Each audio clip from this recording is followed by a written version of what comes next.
On August 30, precisely at 7 a.m., Flamingo missiles launched from Ukraine's Odessa coastline at hypersonic speeds, streaking toward strategic targets in Crimea.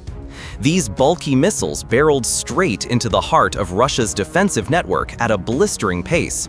They appeared primed for interception by the S-400 system. The 3 Flamingo missiles presented easy targets when fired in broad daylight. At that moment, Russian commanders were plying a fresh offensive through Crimea and misread Ukraine's preparations as purely defensive. Yet this complacency overlooked signals of a meticulously planned assault, exploiting Russia's dispersed forces as they geared up for their own push. If you back Ukraine, drop a 1 in the comments. In truth, Ukraine had meticulously calculated this scenario. The strike timing hit at the enemy's most vulnerable instant, exposing gaps in the defensive array. The 3 Flamingo missiles, each weighing 15,432 pounds, with a range of 1,864 miles and capacity for a 2,535-pound warhead, had been hauled to launch positions. These missiles featured cutting-edge guidance suites, including GPS, inertial, and digital terrain matching, enabling flawless performance amid intense electronic jamming. This marked the Flamingo missile's public debut in a calculated strike. As the missiles mounted launchers, Crimea's S-400 air defense shield operated at peak capacity. Thus, scoring direct hits and fulfilling the mission proved no simple feat.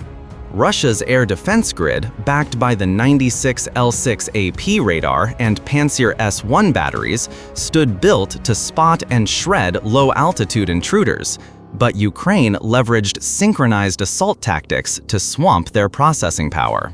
Kyiv embraced every hazard, for today a minor variable would alter the battlefield equation. A mere millisecond delay in tracking and a skewed priority list unfolded. Russian brass dismissed it as a defensive glitch. In reality, that lag stemmed from a deliberate jamming campaign spearheaded by UJ-26 unmanned aerial vehicles to spoof radars and scramble Russia's signal chain. Ukrainian engineers calibrated each Flamingo missile for precise low-altitude flight, hugging below radar horizons to boost survival odds against interceptors. Beyond the missiles, long-range UJ-26 loitering munitions formed a key strike element. Around 7 a.m., as the operation kicked off, the Russian security service building in Armyansk buzzed with activity.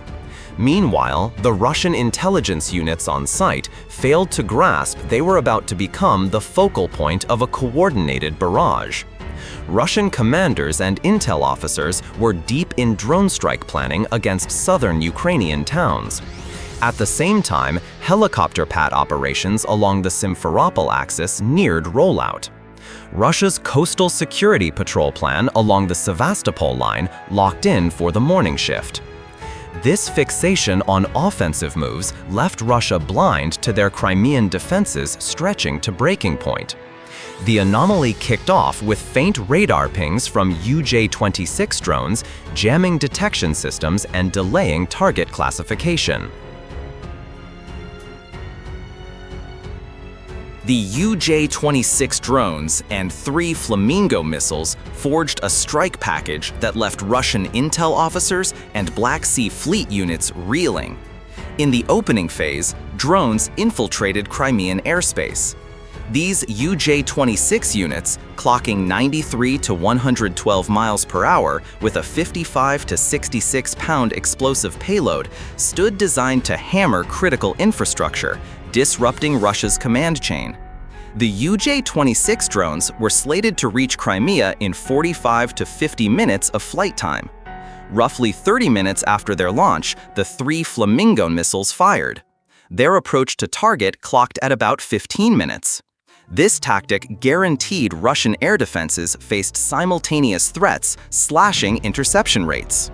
Put another way, Both drones and missiles would pile pressure on Crimean airspace, with targets hammered concurrently by these weapons. As drones neared Crimea, the 3 Flamingo missiles launched at 5-second intervals, each shifting to terrain-following mode parallel to the coastline at low altitude. This let missiles exploit terrain to evade Russian radars for extended periods. The altitude sensor, inertial guidance, and GPS formed a triple redundant backup. Should GPS drop, radar altimeter and digital terrain reference took priority. Missile speed held subsonic. Specifically, 590 miles per hour ensured the Flamingo maintained stability at 66 to 98-foot altitudes, below the radar floors of S-400 and Panzer S-1 systems.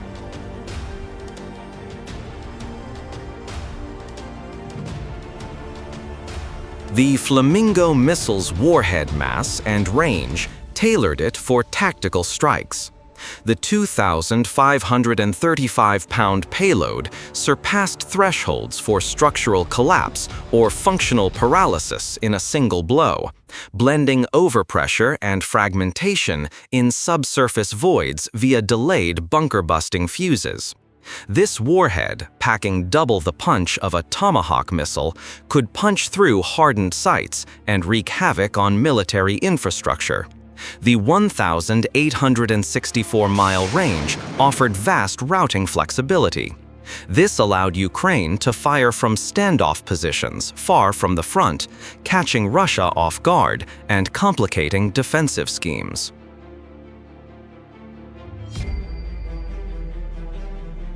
Moreover, the Flamingo missile, built with fiberglass composite airframes, resisted Russian electronic warfare suites. In this mission, close-in targets loomed, but diverse approach vectors from the long range and launch site ambiguity bedeviled Russian defensive planning. Initial strike effects came from the drones. The UJ-26 units, with low radar cross-sections, sowed early chaos, forcing Russian air defenses to scatter resources in response. Low-altitude loitering UJ-26 drones pressed in from northwest and northeast Crimea at treetop heights. Each UJ-26 carried a potent 55 to 66-pound warhead.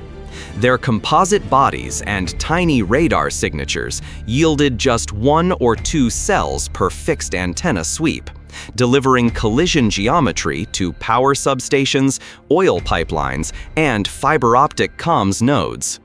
These targets got picked for their role as command and control choke points, where destruction would cascade across Russia's defensive web.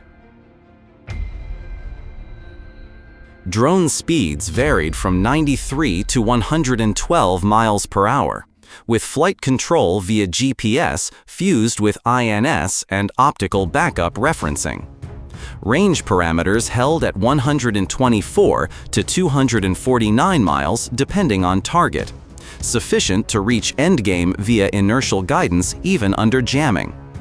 Blind strikes amplified signal processing delays, shrinking reaction windows to mere seconds. This left even advanced Russian air defenses unable to counter multi-axis threats in time.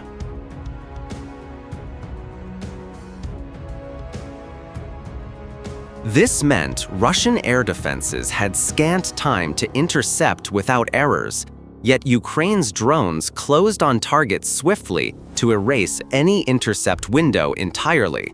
The first blind hit slammed the 96L6 AP radar's power substation. The blast, while not fully wrecking the radar, cut power feeds, forging a critical detection lag for follow-on targets. Minutes later, the coastal surveillance unit's MR-10M1 waveguide got shredded. This blackout crippled radar signal relays, leaving nearby Russian air defense crews effectively blind for vital minutes. Antennas kept spinning, but signal carriers lay severed. In Crimea's dense net, total 100% blackout proved unrealistic. True value lay in forging a few minutes delay in the response chain. Those delay minutes became golden hours for Flamingo missiles to close on targets unmolested. Low-tier Pantsir and Tor batteries reacted on instinct. 2 loitering drones got downed, but 4 more reached target cabins, and this dispersed assault bred an in-between state.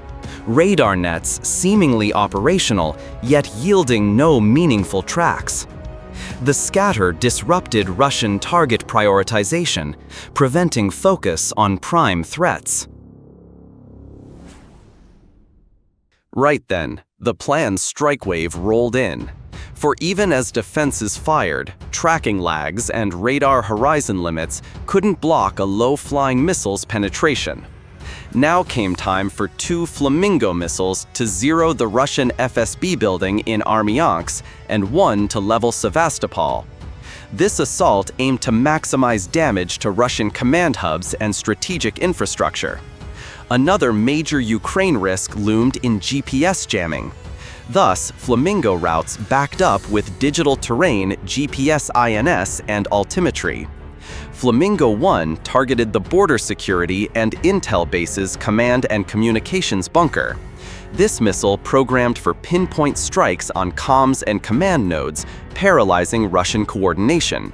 The warhead type was delayed action high explosive penetrator. This setup triggered internal blasts post-penetration of outer shells. The bunker variant held millisecond delays in thick slabs, amplifying shockwaves indoors. The detonation targeted sensitive electronics and network spines inside, ensuring instant command center shutdown. The goal wasn't external demolition, but functional kill. Power distribution, network backbones, rack mounts, cable trays, infrastructure cores all drew fire. Flamingo 1 neared target coordinates. The missile skimmed at 66 to 82 feet, using urban terrain to dodge detection until the final seconds. Altitude stabilized between 66 and 82 feet. At last, the strike landed. The FSB building's outer concrete shell held firm. Yet the internal blast gutted electronics and comm systems, crippling Russia's Armyansk command hub. With a half-second delay, the inner detonation severed power spines. Command room terminals lit up, but networks went dark. Field radio bridges cut out. This blackout left local Russian units unable to receive central orders, snapping the command chain for hours.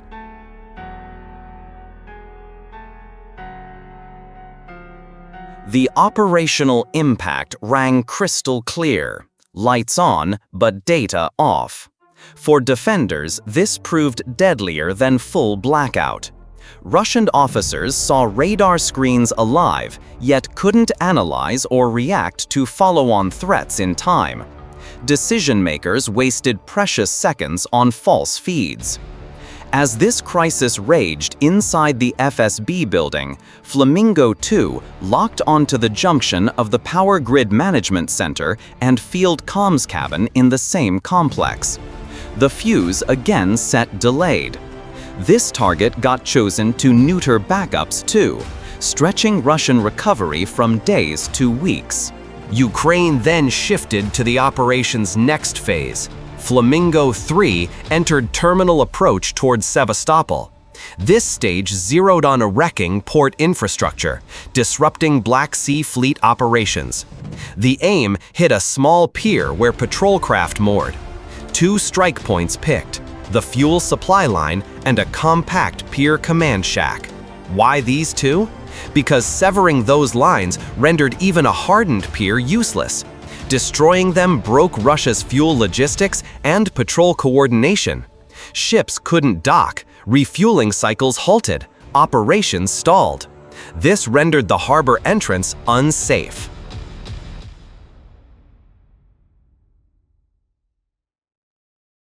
Flamingo 3 steadied at 49 to 66-foot altitude in endgame. the missile programmed for precision hits on small targets, leveraging penetrator warhead for maximum effect. The warhead fused for internal detonation. At impact, the fuel line ruptured and the shack blew apart. Mooring piles snapped free. The blast not only trashed infrastructure but halted pier ops for days, weakening Russian patrol deployments. At least one hovercraft-class patrol boat suffered heavy damage after losing moorings. The damaged vessel, identified as the A-8 Kivas or A-25 PS hovercraft, built to carry 8 or 25 armed troops or Marines. For other ships, connections and refueling cycles disrupted. The A-8 Kivas, with a top speed of 69 miles per hour and 186-mile operating radius, ranked a key strategic asset, and disabling it sharply cut Russian patrol reach.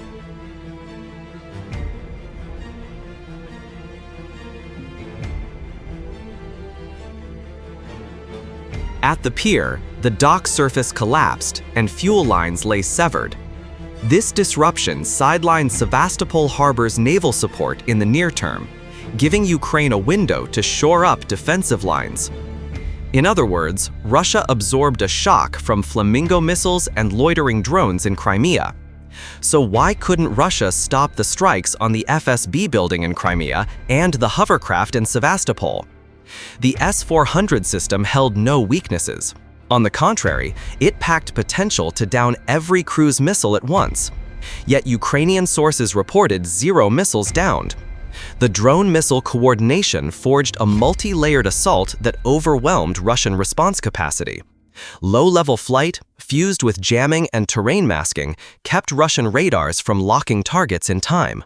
The 3 Flamingo missiles' first large-scale success showed even a multi-layered shield, paired with heavy warheads and low-altitude profiles, could get neutralized. Estimated Russian losses included FSB command center functionality at Armyansk, valued at about $50 million. Sevastopol pier and fuel line damage, around $20 million. And the A-8 Kivas patrol craft, about $10 million, totaling roughly $80 million. Ukraine expended 3 Flamingo missiles, estimated $5 million apiece, and 6 UJ-26 drones, estimated $0.5 million each, totaling about $18 million. This gap highlighted Ukraine's campaign cost-effectiveness, inflicting over 4 times the invested damage. Thanks for following. If you back Ukraine, drop a 1 in the comments.